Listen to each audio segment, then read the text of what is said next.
Okay, hello and welcome back to whatever day this is that I'm posting it. This is going to go ahead and be lesson five, which is just doing like a very simple digital input through, I guess the button, or as they call, or as like Arduino calls them, push switches.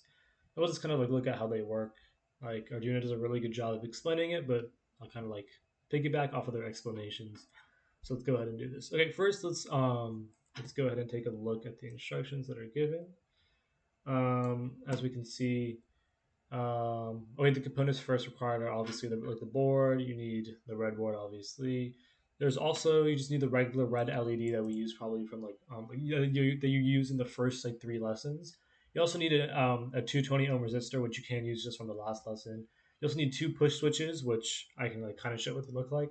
And then you need seven male-to-male jumper wires, which are you have like a lot of them in the starter kit. And in the really okay, I'll just go ahead and like explain this really interesting way how these like switches or buttons work. But switches is probably like a better like vocabulary. Is that as you can see, it's actually better explained down here in my opinion. You can see like this is one switch, right? And it's connected to the Arduino board, and then it's connected to like the external like the external LED. And the only way the current can pass through here is if the button is switched, which basically means the only way that instructions to turn on the light can pass from here to here is for like the switch to be pressed. Or if the switch isn't pressed, um, like instructions from like this switch can also be pressed. So it can work either or, and we'll kind of see that in the code later on. Here's the wiring diagram. You can go ahead and take a little look at it. The switches look like these, and they literally look exactly like those, like in the actual starter kit, or in the like in the actual like physical world. Or I guess I'll just show you right now. Anyways, here we go. Hopefully, you've taken a good look at it, the wiring diagram. And so it's quite simple. Let's go ahead and take a look at the breadboard. Right here.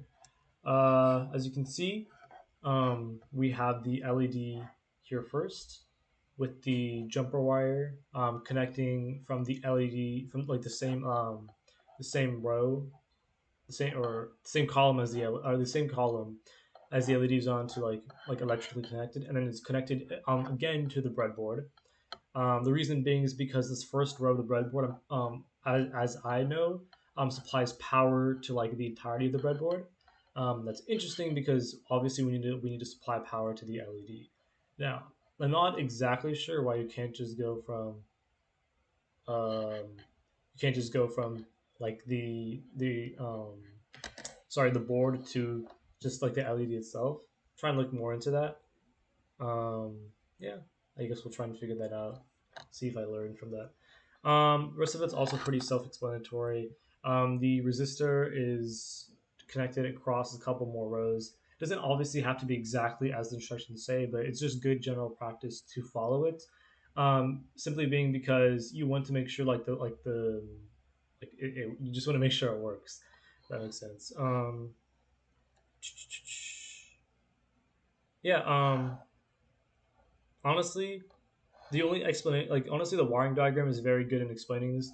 I'm only going to just going to explain why.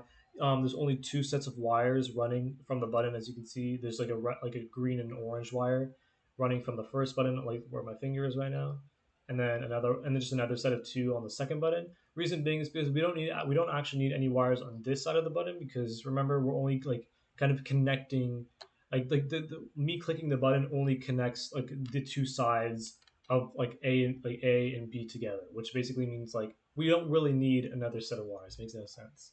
So that's why we only have like a very like limited amount of a limited amount of wires needed. In particular, let's go ahead and look back to the wiring diagram. I'm actually like quite curious as to why we don't need or we only have to connect to one part of the breadboard. Let's go ahead and take a look. Actually, I'll go ahead and widen this because I think I'm starting to understand. It may not be because it's a power input, but maybe just okay. So like this is like wire number one, right? That connects directly to the board. If you can see my mouse, but then the second wire over here is the wire that I'm kind of confused about because it just goes directly into the breadboard. Okay, which is connected to the GND.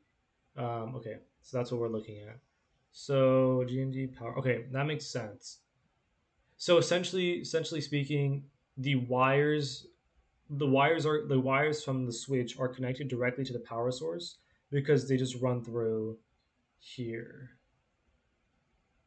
It's pretty interesting. I don't know exactly why it does that, or I don't know why it needs to do that. I'll probably like try and search that up. Like what I'm saying is like it makes sense as to why we need a wire connecting the GND like power to like the power section of the breadboard. But I'm not sure why we have to connect each and every switch to the breadboard as well and the light. That's quite interesting. I think it's to like control. It may be just to control like the power input, just to turn on and off the LED. But we'll go ahead and take a look as to why. Or I'll go ahead and do that. I'm not actually 100% sure as of right now. Anyways, we can probably explore that together, or you can search it up on your own. I might answer it in the comments like I did last time as well. That was pretty helpful. But anyways, one of the wires came out, so let me just go ahead and fix it. D10, 8. Cool beans. Okay, now that we're done, let's just go ahead and do next steps. First, let's go ahead and open File Explorer. Go to Downloads.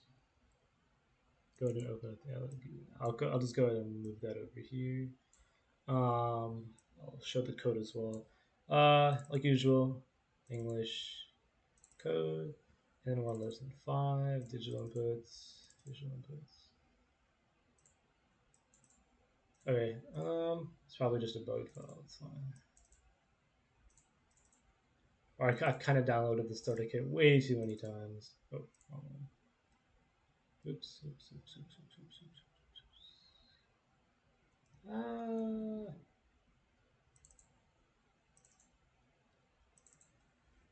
I probably should have pulled it up before, but it's fine. There we go. Okay. Code is now pulled up.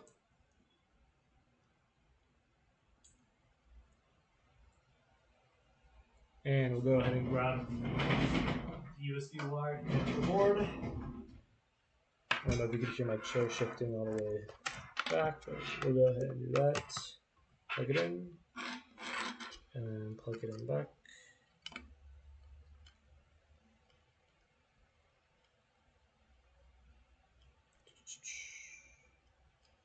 Oh, why is that not working? Oh, great, got it.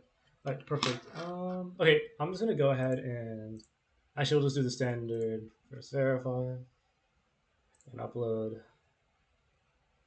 Okay, cool, good. You should see the indicator LED light on the like actual board to like verify that it uploaded. It should like start like shaking a little like once you upload it. But let's go ahead and walk through like what, or at least what some of these means, because I know what some of them mean. I don't know what a lot of like what some of them mean, so I'll go ahead and try and learn from that as well. Okay, first pin mode. Okay, I'm pretty sure this is just setting up like what each button, like where each button is, so the board knows where each button kind of like is in this like sort of like thinking system. The loop, okay, there we go. If button A pin is low, so basically if the first button is low, it's gonna turn on the LED. It's gonna make it high. Same thing with the second. If it's low, oh sorry, the second button will make it low.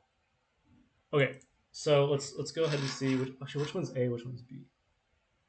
Okay, button A pin is connected to number 9, so that's connected with the blue jumper wire. Okay, cool. Very self-explanatory. Okay,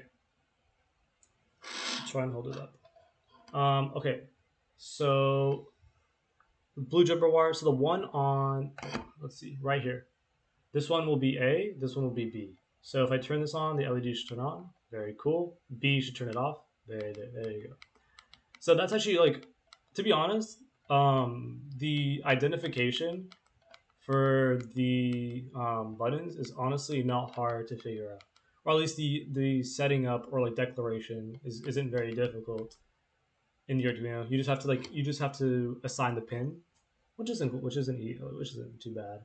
I'll try and learn the functions for the setup and loop, but like just looking at it, it's like not too difficult. The logic is the exact same as like Java, which I'm like more familiar with, right?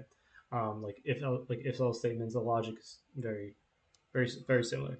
Um, if you this has a couple of issues that I had. If you like don't see it working the first time, first check to make sure that that you follow the schematic, like I guess almost like grid for grid because I know for like the resistor and the like power wire like combination. If you don't do it properly, it's not going to like it's just not going to work. Like I don't know why it doesn't work, but it just won't work. Um, wait, I think I just had an idea actually. Wait, okay, one second. This is very clumsy, but okay, we're done with this. We don't need it. We don't need to care about this. I'm gonna go ahead and go back to the wiring schematic, so we can figure out why we need to connect to the power input again. Okay, I guess we can look at this. Okay, so basically this is modeling what like I'm pretty sure this connection is because this is providing power to this entire row. This button. Okay, if we just think about like the power, right? Electrons are coming here, here, here, going through here, going through here. Um, oh, and coming all the way back around to five. What did we? Okay, let's look at what we define five as in the actual code. Okay, LED pin is five. Cool. Okay, what is okay? This provides power to the end. This okay. So I'm pretty sure this provides power to this entire road. This is aligned to this, which means okay. Hmm. Okay, actually, might be about power, or this, or it might be jumping in and like cutting off the loop. Honestly, not 100% sure. I'll probably write in the comments. I could figure it out, but I think that's what's happening. It's something because I think this schematic explains it well. I think it's all connected just to the same power source. When these buttons just like play around and just kind of like determine like what happens to the LED. Because if we just think about it, like it has to go through one of the buttons in order to turn on the LED. It just makes sense. Um, yeah, I feel like that's what makes sense. I'm just not sure how the wiring reflects that, if that makes sense. But we'll go ahead and figure that out. Um, probably put in the comments if I can. I'll also probably crank out like lesson six, lesson seven, very soon as well. I'm hitting a Shoka productive day, so we'll go ahead and do that. Anyways, thank you for tuning in. See you in the next one. Ooh.